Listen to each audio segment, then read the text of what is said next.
अपनी मातृभाषा में बोलने की स्वतंत्रता प्राप्त है, तो यह जो बिल उपस्थित किया गया है, तो मैं इसके उद्देश्य को बहुत देर तक सोचने लगा कि उन्होंने इस तरह का बिल क्यों उपस्थित किया। बिल को पेश करने वाले को मैंने यहाँ पर देखा है कि उनको अपनी मातृभाषा से कितना प्रेम है।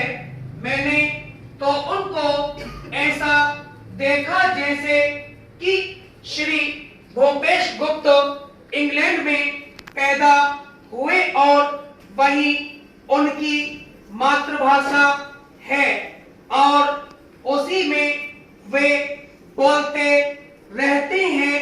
जो स्वयं अपनी मातृभाषा से प्रेम नहीं करता, उसे यहाँ मातृभाषा की तरफदारी करने का अधिकार क्या है, यह मेरी समझ में नहीं आता। यदि उन्होंने इसके माध्यम से केवल क्षेत्रीय भाषाओं को और उसके बोलने वालों के प्रति प्रेम प्रकट किया है, तो इस बिल की कोई आवश्यकता नहीं है और इसके लिए संसदीय संविधान में पहले ही अधिकार प्राप्त है। यह बात सही है कि यहाँ सभी अंग्रेजी और हिंदी के विद्वान ही आते हो, ऐसी बात नहीं है।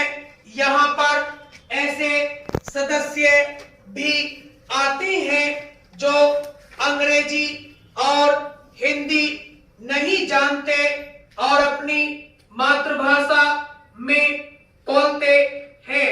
उन्हें मातृभाषा में बोलने का अधिकार होना चाहिए। वह है इसलिए इस विधेयक की आवश्यकता क्या पड़ गई, यह मैं बहुत देर तक सोचता रहा। संसद में कार्य करने के लिए संस्कृत के सिवाय जो नहीं है, संविधान की 8वीं सूची में निर्दिष्ट सभी भाषाओं के प्रयोग के लिए उपबंध किया गया है।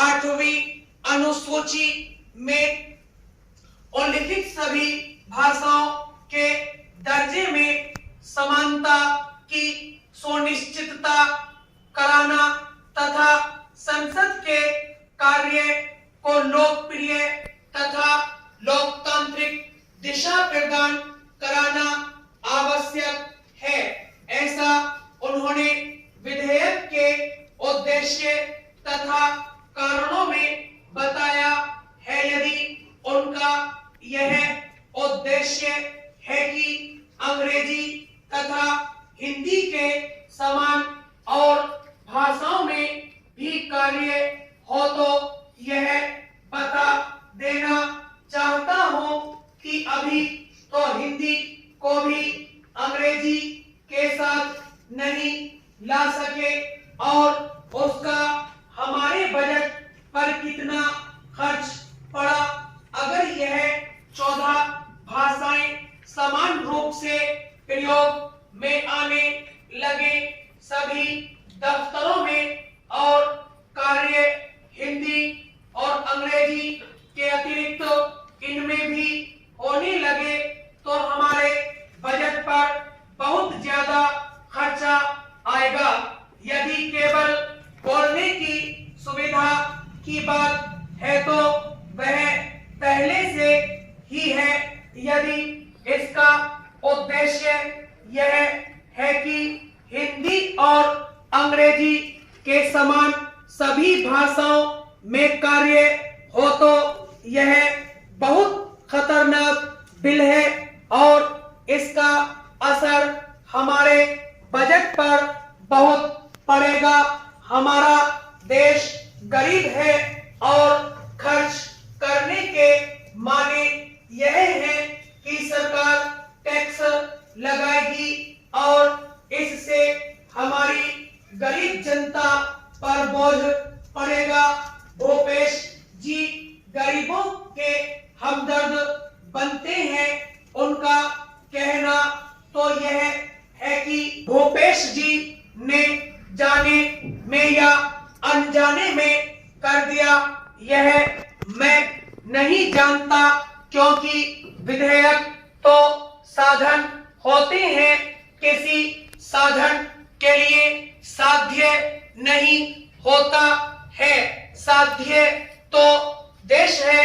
उपाध्यक्ष जी, यह विधेयक एक मासूम सा विधेयक है, इसलिए इसका स्वागत करते हुए उतना ही निवेदन करना चाहता हूं कि आज के दिन खेती में ऐसी दवाइयों की बहुत बड़ी आवश्यकता हो गई है और कोई दवाई गलत न दी जा सके, कोई उसमें गलत व्यापार न करे, उसके लिए उसका रजिस्ट्रेशन करना भी बहुत जरूरी है।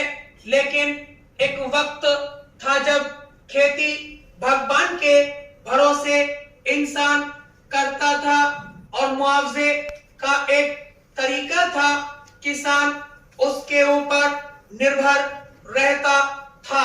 आज तो विज्ञान ने उस पर दवाई छिड़कने की बात नहीं रह जाती। इसी तरह से जैसा कि पूर्व वक्ता ने बताया, कई दफा खराब दवाई छिड़की गई।